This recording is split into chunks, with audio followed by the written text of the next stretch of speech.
तो यहाँ से परीक्षा में एक प्रश्न कभी कभार पूछ लिया जाता है, लंबा टॉपिक नहीं है तो बिल्कुल शानदार तरीके से मैं आपके सामने एक्सप्लेन कर रहा हूँ। तो यहाँ पे देखते हैं, थोड़ा सा फास्ट चलते हैं बिना आपका टाइम गंवाए। देखिए सिक्के, तो सिक्कों का जो अध्ययन है वो कहलाता है, सिक्कों को अपन क्या कह सकते हैं, सिक्कों को मुद्रा भी कह सकते हैं, ठीक है। तो हिंदी में देखें तो इसको मुद्रा शास्त्र कह सकते हैं, ठीक है। और अंग्रेजी में कभी कभार लिखा हुआ आ जाता है तो उस समय अपने दिक्कत हो जाती है। तो सिक्कों का जो अध्ययन है वो क्या कहलाता है, हिंदी में बोले तो मुद्रा शास्त्र कहलाता है, इंग्लिश में बोले तो न्यूमिस्मेटिक्स कहलाता है, न्यूमिस्मेटिक्स कहलाता है। सिक्कों का अध्ययन या मुद्रा शास्त्र जो है वो कहलाता है न्यूमिस्मेटिक्स कहलाता है। अब राजस्थान की अपन बात कर लेते हैं सीधे सीधे। तो राजस्थान में जो सिक्के मिले उन सिक्कों को कहते हैं आहत सिक्के। उन सिक्कों को क्या कहते हैं, आहत, यानी कि ये आहत हो जाते हैं। आहत से मतलब ये है कि उस समय ये जो सिक्के हैं वो ठप्पा मारकर बनाए जाते थे, ठप्पा मारकर बनाए जाते थे। और यही सिक्के जो हैं वो सबसे प्राचीन है। राजस्थान में जो अब तक मिले वो सबसे प्राचीन सिक्के कौन से हैं, सबसे प्राचीन सिक्के हैं यही हैं। तो अगर प्रश्न पूछा जाए कि सबसे प्राचीन सिक्के कौन से हैं, तो आहत सिक्के सबसे प्राचीन है और सर्वाधिक मात्रा में जो मिले वो भी यही है, सर्वाधिक मात्रा में। सर्वाधिक मात्रा किन सिक्कों की है, इन्हीं आहत सिक्कों की है। तो एक व्यक्ति हुआ जेम्स प्रिशप, कौन है, जेम्स प्रिशप। एक व्यक्ति ऐसा हुआ, इस जेम्स प्रिशप ने इन आहत सिक्कों का अध्ययन किया, इन आहत सिक्कों का अध्ययन किया। किसने, जेम्स प्रिशप ने। और अध्ययन करके ये बताया कि ये जो आहत सिक्के हैं वो क्या है, ये पंचमार्क्ड सिक्के हैं। तो इन आहत सिक्कों को पंचमार्क नाम दिया। किसने दिया, जेम्स प्रिशप ने पंचमार्क नाम दिया,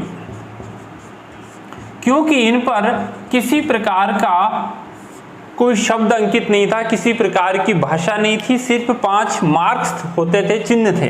कौन कौन से हो सकते थे, 3 तो जानवर के हैं, जिसमें से पहला अपन ले लेते हैं। देखो, एक तो मछली का चित्र होता था, ठीक है, एक हाथी का चित्र होता था और एक बैल का चित्र होता था। 3 तो जानवर हो गए।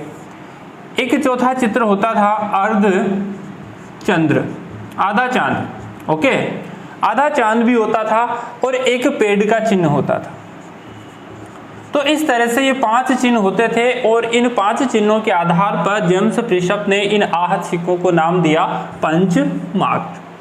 तो ये जो पंचमार्क सिक्के हैं वो राजस्थान में किसके हैं, सर्वाधिक आहत सिक्के या पंचमार्क सिक्के, बात एक ही है। सर्वाधिक आहत सिक्के मौर्य काल के हैं। सर्वाधिक आहत सिक्के किस काल के हैं, मौर्य काल के हैं। और यदि पूछा जाए कि ये मौर्य काल के सर्वाधिक जो सिक्के हैं वो कहाँ पे मिले हैं, तो ये अपन को राजस्थान में मिलते हैं, रैंड टोंक से मिलते हैं, जिनकी बात अपन ने पिछले वाले वीडियो में की थी। रैंड क्या है, लोह युगीन सभ्यता का एक स्थल है। तो यहाँ पर जो चांदी के आहत सिक्के हैं ना, वो राजस्थान में तो क्या इंडिया लेवल पर भी सर्वाधिक मात्रा में कहाँ मिले हैं, रैंड में ही मिले हैं। किसके, चांदी के आहत सिक्के।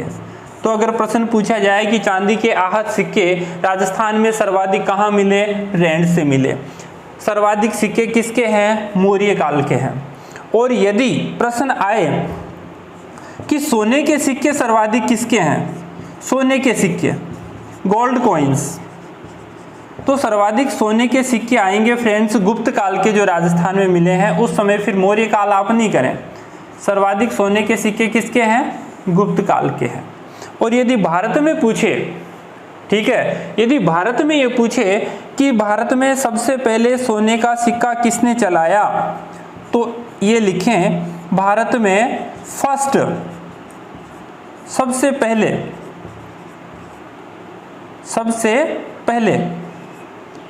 भारत में सबसे पहले गोल्ड कॉइन किसने चलाए, सोने का सिक्का, तो यहाँ पर किसका नाम आएगा? कुषाण शासक आएगा। फिर कुषाण शासक ने चलाए थे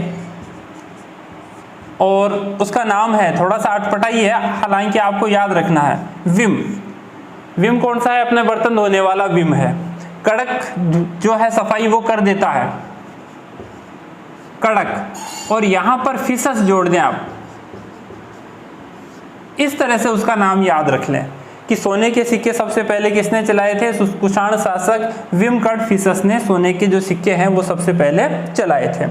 अब एक चीज और आप याद रखें कि अपने राजस्थान में विभिन्न प्रकार के जनपद हुए हैं, ठीक है। मत्स्य महाजनपद हुआ है, सोरसेन हुआ है यहाँ, तो उसमें अगर ये प्रश्न पूछा जाए कि राजस्थान में किस जनपद के सिक्के सर्वाधिक मात्रा में मिले, तो आप याद रखना है कि मालव जनपद के सिक्के सबसे ज्यादा है राजस्थान में, सबसे ज्यादा है। प्रश्न क्या पूछा जाएगा? किस जनपद के सिक्के राजस्थान में सबसे ज्यादा मिले? तो अपना आंसर क्या आना चाहिए था? मालव जनपद के मिले सबसे ज्यादा सिक्के। और ये भी कहाँ मिले? ये भी अपने जो सिक्के हैं वो रैंड टोक में ही मिले। रैंड को क्या कहा जाता है? क्या कहा जाता है? पिछले वाले वीडियो में हमने बताया था कि रैंड को प्राचीन भारत का टाटा नगर कहा जाता है, क्योंकि कृषि से संबंधित या लोहे से संबंधित विभिन्न प्रकार की जो सामग्री है वो रैंड में सबसे ज्यादा मिली थी। ठीक है, थोड़ा सा अब आगे चलते हैं रियासतों के पास, और राजस्थान की रियासतों में कौन कौन से सिक्के किस किस शासक ने चलाए, ये प्रश्न पूछ लिया जाता है। तो थोड़ा सा पार्ट उसका अब लेते हैं आगे। 1562 में राजस्थान में मुगलों का प्रवेश हुआ था। ठीक है, बिल्कुल सही है। 1562 से राजस्थान में मुगलों का प्रवेश माना जाता है। अकबर आया था, बहरमल ने उसकी अधीनता स्वीकार की थी, अपने वैवाहिक संबंध स्थापित किए थे। उसके बाद से राजस्थान में टकसाल स्थापित हुई, और प्रथम टकसाल की बात करें, प्रथम टकसाल यानी कि सोने के जो भी सिक्के हुए, यानी कि चांदी के हो सकते हैं, सोने के हो सकते हैं, तांबे के हो सकते हैं। ठीक है, तो प्रथम टकसाल स्थापित करने का श्रेय किसको जाता है? यानी कि प्रथम टकसाल की स्थापना कहाँ हुई? ये हुई थी फ्रेंड्स आमेर में, आमेर जयपुर में। प्रथम टकसाल की स्थापना आमेर जयपुर में हुई थी। ठीक है, अब चलते हैं, देखिए आगे। अब अपने राजपूताना में विभिन्न प्रकार के जो सिक्के हैं रियासती काल के मिले, तो यहाँ पर एक व्यक्ति अपने राजस्थान में हुआ और उसका नाम आप याद रखें, कैब। एक कैब व्यक्ति हुआ और इसने 1893 में अपने रियासतों में जो भी सिक्के मिले, किसी भी राजा के हों चाहे, ठीक है, तो किसी भी रियासतों के सिक्के मिले तो कैब एक व्यक्ति हुआ, उसने रियासती सिक्कों का एक विस्तृत अध्ययन किया। रियासती सिक्कों का एक विस्तृत अध्ययन किया, अपने राजस्थान में जो भी सिक्के मिले उनका, और एक बुक लिखी। तो और बुक है कैब की, the currencies, the currencies of the Hindu states of Rajputana, ये वाली बुक लिखी।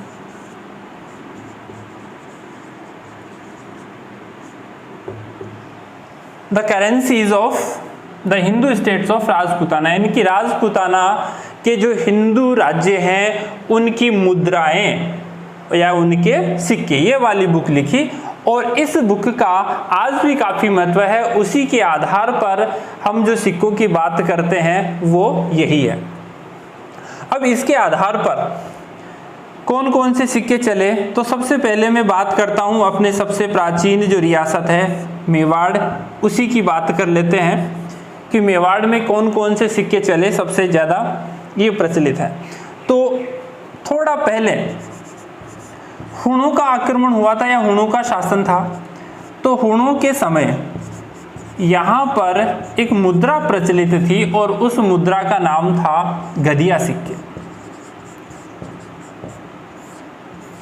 प्रश्न एक बार ये पूछा गया है, गधिये सिक्के कहाँ पाए जाते हैं या उसका प्रचलन कहाँ पे था। तो गधिया सिक्के उन्होंने चलाए थे, मेवाड़ में ये प्रचलित थे उस समय। और इस पर क्या है, एक गधे की सी आकृति थी, तो इसलिए लोगों ने क्या नाम दे दिया इसका, गधिया सिक्के इसका नाम दे दिया।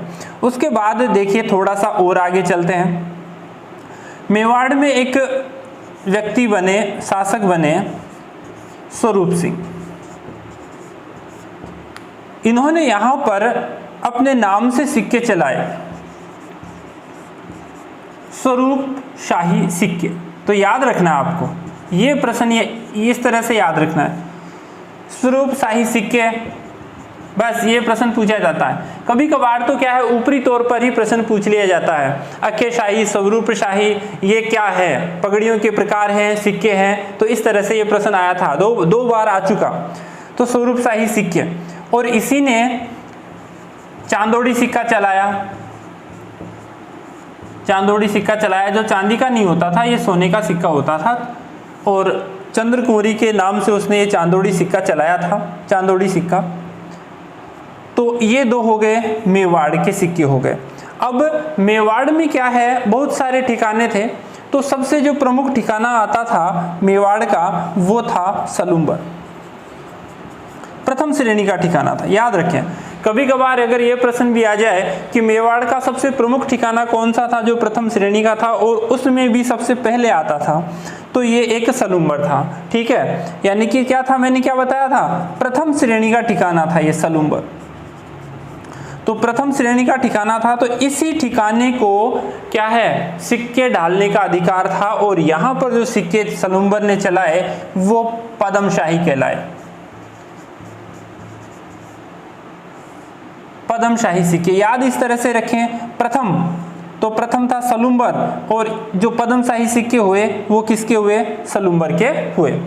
अब इसी के पास एक शाहपुरा भीलवाड़ा भी है, शाहपुरा भीलवाड़ा में पड़ता, राजस्थान की सबसे छोटी रियासत है शाहपुरा। आपने देखा होगा, तो अपन ने जो वीडियो बनाया था राजस्थान के एकीकरण का, तो उस समय शाहपुरा जो रियासत है वो राजस्थान संघ में विलय हुआ था उसका। तो यहाँ से एक व्यक्ति प्रधानमंत्री बना था, कौन था, गोकुल लाल असावा, जो कि यहीं से प्रधानमंत्री वो बना था, क्योंकि यहाँ पर सबसे पहले उत्तरदायी सरकार की स्थापना हो गई थी। तो बात करते हैं सिक्कों की, तो यहाँ पर कौन से सिक्के चले थे, बात इसकी कर लेते हैं। देखो शाहपुरा, नाम याद रखना है, 11 वाली 11 संधिया सिक्के, 11 संधरा या 11 संधिया। तो आपको ये याद रखना है कि शाहपुरा रियासत में कौन सा सिक्का चला था, 11 संधिया सिक्का यहाँ चलता था। किसमें, शाहपुरा रियासत में ये चलता था। राजस्थान की सबसे छोटी रियासत है ये वाली। अब उसके बाद चलते हैं मेवाड़ से आगे चलते हैं अपन मारवाड़ की तरफ। अब देखिए मारवाड़ में चलते हैं। राजस्थान की सबसे बड़ी रियासत मारवाड़ थी, और मारवाड़ में गुर्जर प्रतिहारों का पहले शासन हुआ करता था। गुर्जर प्रतिहारों का सबसे पहले उधर शासन था, गुर्जर प्रतिहारों का शासन था वहाँ पर। तो उस समय एक शासक हुआ और उसका नाम था मिहिर भोज, जिसको भोज नाम से भी जानते थे, मिहिर भोज। तो मिहिर भोज की उपाधि भी थी, एक तो थी आदि वराह। तो कभी कभार ये उपाधि भी पूछ लेता है, आदि वराह और प्रभास, ये दो उसकी उपाधियां थी। तो मिहिर भोज के जो सिक्के हैं वो इसी नाम से चलते थे, आदि वराह। प्रश्न ये पूछा जा चुका है, आदि वराह द्रम, ये सिक्के कहाँ चलते थे, तो ये सिक्के कहाँ चलेंगे, ये सिक्के चलेंगे फ्रेंड्स अपने मारवाड़ में। मिहिर भोज व आदि वराह, प्रभास और ये दो उपाधि, और आदि वराह दम्र नाम से सिक्के चलते थे। ये इसका सिक्का था। अब आगे देखते हैं, मारवाड़ में एक शासक हुआ विजय सिंह। मारवाड़ में जो शासक हुआ वो है विजय सिंह। इसने टकसाल स्थापित करने का श्रेय इसको जाता है विजय सिंह को। तो इसने अपने नाम से सिक्का जो चलाया वो था विजयशाही सिक्का। मैंने अभी कहा था कि प्रश्न 2 बार आ चुका था इस तरह से, विजयशाही, अक्षयशाही, स्वरूपशाही, ये क्या है, पगड़ियों के प्रकार, सिक्के या अन्य कोई ऑप्शन और दे देगा। तो उसने विजयशाही नाम से सिक्के चलाए। तो ये क्या होता था, ये चांदी का सिक्का होता था, ठीक है। और यहाँ पर इसके साथ ही एक तांबे का सिक्का और चलता था, तांबे का सिक्का यहाँ और चलता था। और जो तांबे का सिक्का क्या था वो है, उसका नाम देखिए, उसका था, एक तो था डब्बूशाही और एक था भीमशाही। बस विजयशाही सिक्का कहाँ का है, मारवाड़ का है। डब्बूशाही भीमशाही सिक्का कहाँ का है, मारवाड़ का है। अब यहाँ पर जो पाली इलाका है वो भी यहीं का था। तो यहाँ पर अपन चलते हैं, आपको लेके चलते हैं सोजत। प्रसिद्ध है मेहंदी, सोजत की मेहंदी प्रसिद्ध है। और इस मेहंदी में कभी कभार मेहंदी ना आकर के किसी दूसरी झाड़ी के पिसा हुआ चूर्ण आ जाता है, तो मेहंदी रचती ही नहीं है। तो हम कहते हैं कि सोजत वालों ने हमको क्या बना दिया, लल्लू बना दिया। क्या बना दिया, लल्लू बना दिया। तो सोजत में जो सिक्का चलता था, आप याद रखें कि सोजत में मेहंदी होती है, सोजत वाले अपन को मेहंदी ना दे करके किसी दूसरी चीज़ का पिसा हुआ पाउडर दे देते हैं और हमको बना देते हैं लल्लू। तो यहाँ पर लल्लू लिया सिक्का प्रचलित था। याद रखें, पूछा जाता है लल्लू लिया सिक्का कहाँ का है, तो ये है सोजत का सिक्का है। ओके डन, मारवाड़ अपना कंप्लीट हो गया। मारवाड़ के बाद में सीधा थोड़ा सा आमेर पे चल लेते हैं। आइए आपको देखते हैं आमेर में कौन सा सिक्का प्रचलित था। तो सीधे आमेर में चलते हैं। तो आमेर में एक तो था झाड़शाही सिक्का। झाड़शाही सिक्का क्यों, झाड़शाही सिक्का क्योंकि उस पर 6 झाड़ी की शाखाएं थी। झाड़ी की कितनी शाखाएं थी, 6। तो इसके आधार पर उस सिक्के का नाम पड़ गया झाड़शाही। वहां का एक शासक बना आमेर का माधो सिंह, और इस माधो सिंह ने एक सिक्का चलाया हाड़ी। सिक्का कौन सा चलाया, हाड़ी। तो यहाँ पर 2 सिक्के थे, झाड़शाही और हाड़ी सिक्का। ठीक है फ्रेंड्स, अब नेक्स्ट चलते हैं आगे, और मैं आपको लेके चलता हूँ धौलपुर में।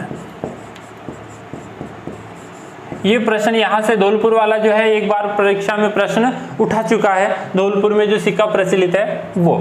लेकिन उससे पहले आप एक प्रश्न बताएं कि मेवाड़ में, इसका कमेंट करें, मेवाड़ में मुगलों का संपर्क हुआ था। तो जब मुगलों का संपर्क हुआ था, मुगल आ चुके थे, तो मेवाड़ में मुगलों के बाद या मुगलों ने, ठीक है, तो मुगलों के बाद मुगलों ने कौन सा सिक्का चलाया था, ये आप बताएं। उसका उत्तर थोड़ी देर बाद में मैं आपको बताऊंगा। मेवाड़ में मुगलों ने कौन सा सिक्का चलाया, ये इसका आंसर दें आप, तब तक मैं धौलपुर को कंप्लीट करता हूं। अब देखिए धौलपुर, अब धौलपुर में क्या है, धौलपुर में अधिकतर जाट है, जाट रियासत थी ये धौलपुर। तो ये क्या है, लड़ाई झगड़ा होता है, बात बात पे क्या निकाल लेते हैं, तमंचा निकाल लेते हैं, बंदूक निकाल लेते हैं। तो यहाँ पर तमंचा शाही, तमंचा शाही यानी कि यहाँ पर सिक्कों के ऊपर तमंचा यानी कि एक प्रकार की जो बंदूक है उसका चित्र है। ये परीक्षा में प्रश्न आ चुका आरपीएससी में। तमंचा शाही सिक्के कहाँ के हैं, धौलपुर के तमंचा शाही सिक्के प्रसिद्ध हैं। अब नेक्स्ट चलते हैं करौली। धौलपुर रियासत के पास वाला ही है करौली। तो यहाँ वाले क्या रखते हैं, तमंचा रखते हैं। तो यहाँ वाले भी कुछ रखेंगे। तो आप यहाँ थोड़ा सा ध्यान रखेंगे कि देखिए झाड़शाही कहाँ के हैं, झाड़शाही सिक्के कहाँ के हैं। थोड़ी देर बाद अपन ने बात की कि झाड़शाही सिक्के अपने को कहाँ मिलते हैं, जयपुर के मिलते हैं। अब झाड़शाही के बाद में अगर इससे पहले आपको ये नाम मिल जाए कटार झाड़शाही, तो वो किसका आ जाएगा, करौली वाले का आ जाएगा। क्योंकि यहाँ पे झाड़ के पेड़ से पहले एक छोटी सी कटार का चिन्ह बना हुआ होता था। तो कटार झाड़शाही किसका सिक्का है, करौली का है। और इसी सिक्के को माणकशाही सिक्का भी कहते हैं, क्योंकि माणकपाल ने इसको बनाया था। माणकशाही सिक्का भी इसको कहते हैं। ठीक है, हो गया करौली का। उसके बाद देखते हैं बीकानेर। बीकानेर। देखिए बीकानेर में क्या है, मरुस्थलीय इलाका है, बीकानेर में मरुस्थलीय इलाका है। तो यहाँ पर थोड़े दिनों पहले एक गीत आया था, 52 गज का दामन पहन के चालेगी। तो यहाँ पर बीकानेर का मरुस्थलीय इलाका है, तो यहाँ मरुस्थलीय इलाके में चाल के बताओ कैसे चलेगी, नहीं चल पाएगी। तो यहाँ पे उसका जो गज है 52 गज का वो धरा ही रह जाएगा। तो यहाँ पर जो सिक्का चला वो कौन सा है, गजशाही सिक्का। याद रखें 52 गज का दामन बीकानेर में नहीं चलेगा उसका, तो यहाँ पर गजशाही सिक्का किसका है, बीकानेर का है। अब चलते हैं अलवर में, चलते हैं, ठीक है। अलवर, अलवर में क्या है, राजगढ़ अलवर में है। तो अलवर रियासत का जो टकसाल है वो कहाँ थी, राजगढ़ में थी, ठीक है। और यहाँ पर जो सिक्का चलता था वो था रावशाही। कौन सा चलता था, रावशाही। इस वीडियो को आप एक बार दो बार देखें, आपको याद हो जाएगा। अलवर रियासत का सिक्का रावशाही था, ठीक है। उस प्रश्न का वापस अब उत्तर देखते हैं। मेवाड़ में मुगलों के संपर्क के बाद कौन सा सिक्का आ गया था, तो सिक्का एलची। परीक्षा में प्रश्न आ चुका है, आरपीएससी परीक्षा में 2 बार। मेवाड़ में मुगलों के संपर्क के बाद कौन सा सिक्का चला, एलची सिक्का। अब ठीक है, थोड़ा सा चलते हैं अपन आगे, एक बार फिर से देखें। धौलपुर, धौलपुर वाले क्या करते हैं, बात बात में तमंचा निकाल देते हैं, तमंचा शाही। करौली, करौली वाला भी कम नहीं है, ये कटार निकाल लेता है। झाड़शाही इसके पास में है, झाड़शाही जयपुर का है, लेकिन कटार झाड़शाही करौली का है। इसको माणक शाही भी कहते हैं क्योंकि इसको माणक पाल ने चलाया था। बीकानेर, 52 गज का दामन यहाँ नहीं चलेगा, तो गजशाही सिक्के कहाँ के हैं, बीकानेर के। अलवर की टकसाल है, राजगढ़ में थी, और यहाँ सिक्के चलते थे रावशाही। अब नेक्स्ट थोड़ा आगे, बूंदी, वेरी मोस्ट लगा लें इसके, बूंदी। जब कभी आप परीक्षा में प्रश्न उठाएगा बूंदी वाला, नया क्वेश्चन यहीं से उठाएगा। याद किस तरह से करना है, बूंदी में राम था, बूंदी में राम था, और राम ने क्या किया, कटार मार दी, और कटार मारी तो किस पे मारी, किसी के चेहरे पे मार दी, ठीक है। बूंदी में क्या है, राम था, तो बूंदी के राम ने कटार चेहरे पे मार दी। तो यहाँ जो सिक्के हैं वो कौन से हैं, रामशाही, कटार शाही और चेहरे शाही। ये सिक्के कहाँ के हैं, याद रखें, ये बूंदी के हैं। रामशाही, कटार शाही और चेहरे शाही किसके हैं, बूंदी के हैं। याद रख लें थोड़ा सा, कटार शाही बूंदी का है, लेकिन कटार झाड़ शाही किसका हो जाएगा, कटार झाड़ शाही। अगर यहाँ पे मैं झाड़ लगा दूं, कटार झाड़ शाही, फिर किसका हो जाएगा, तो याद रखें कि ये करौली का हो जाएगा। कटार शाही बूंदी का, लेकिन कटार झाड़ शाही करौली का, और झाड़ शाही अपने जयपुर का हो जाएगा। ये हो गया अपने बूंदी का।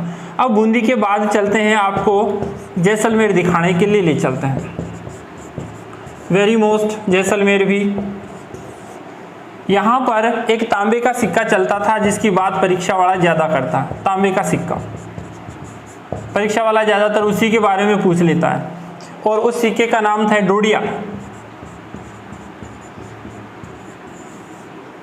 तांबे का सिक्का है डोडिया, और इसी की बात वो ज्यादा करता है।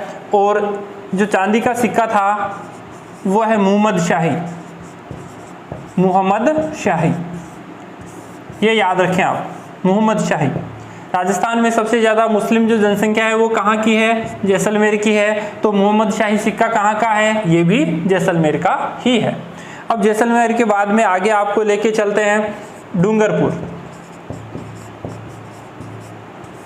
डूंगरपुर देखिए, डूंगर पे क्या मिलते हैं, विभिन्न प्रकार के जो थान हैं वो डूंगर पे ही मिलते हैं। तो थान में क्या लगी रहती है, ऊपर त्रिशूल, थान में ऊपर रहती है त्रिशूल, यानी कि भगवान शंकर जो है वो रहते हैं डूंगर पे, और उनका जो हथियार है, शस्त्र है, वो है त्रिशूल। तो ये जो सिक्का है वो त्रिशूलिया यहाँ का सिक्का प्रसिद्ध था। त्रिशूलिया सिक्का कहाँ का है, डूंगरपुर का है। अब चलते हैं आपको लेके झालावाड़। झालावाड़ का शासक था मदन, और यहाँ पर उसने जो सिक्के चलाए वो है मदन शाही सिक्के। बस ये सिक्कों से संबंधित अपना जो पार्ट है वो लगभग हो गया है। अब देखिए यहाँ पर एक छोटी सी चीज, जब ये विभिन्न रियासतों में सिक्के चल रहे थे, ठीक है। तो उसी समय अंग्रेजों ने भी अपना जो सिक्का है वो चला दिया था, अंग्रेजों ने सिक्का चला दिया था और धीरे धीरे इन सिक्कों को क्या कर दिया, बंद कर दिया और अंग्रेजों ने चला दिया सिक्का कौन सा, कलदार। आप याद रखने हैं कि अंग्रेजों ने राजस्थान में कौन से सिक्के चलाए, कलदार सिक्के चलाए। ठीक है, ये अपना हो गया लगभग पार्ट हो गया। अब आपको एक शब्द और मिलता है कहीं ना कहीं, फदिया। परीक्षा में एक बार प्रश्न आया था, गदिया और फदिया क्या है, ये आया था, गदिया और फदिया क्या है। तो ये जो सिक्के हैं ये मेवाड़ में भी प्रचलित थे और मारवाड़ में भी थे, मेवाड़ और मारवाड़ दोनों में प्रचलित थे। ठीक है, लेकिन ये था किसका, ये मेवाड़ का था प्रचलित, ये मारवाड़ में भी था। अब फदिया सिक्के एक बार आया था, गदिया और फदिया क्या है, तो ये सिक्के हैं, तो थे किसके, ये बात करते हैं। अब गदिया की बात हो गई, अब फदिया की देते हैं। चौहानों का शासन था और चौहानों का शासन समाप्त हो गया और वहां से लेकर यानी कि चौहानों के शासन समाप्त होने के बाद 1540 ईस्वी तक जो स्वतंत्र रूप से जो राजस्थान में सिक्के चले, स्वतंत्र रूप से, कब, 1500 यानी कि चौहानों का अंत हो गया था लगभग 1191 में ही हो गया था, पृथ्वीराज चौहान तृतीय के बाद से ही। तो इस काल से लेकर इस काल तक तो स्वतंत्र रूप से जो सिक्के चले वो कौन से सिक्के हो गए, फदिया सिक्के हो गए। ठीक है, तो फदिया सिक्के कहाँ चले थे, ये मारवाड़ में भी थे, मेवाड़ में भी थे, गदिया और फदिया। तो ये है फदिया की हिस्ट्री। अब एक भरतपुर वाला और देख लेते हैं। भरतपुर में कौन से सिक्के चले, शाह आलम, मुगल शासक हुआ शाह आलम।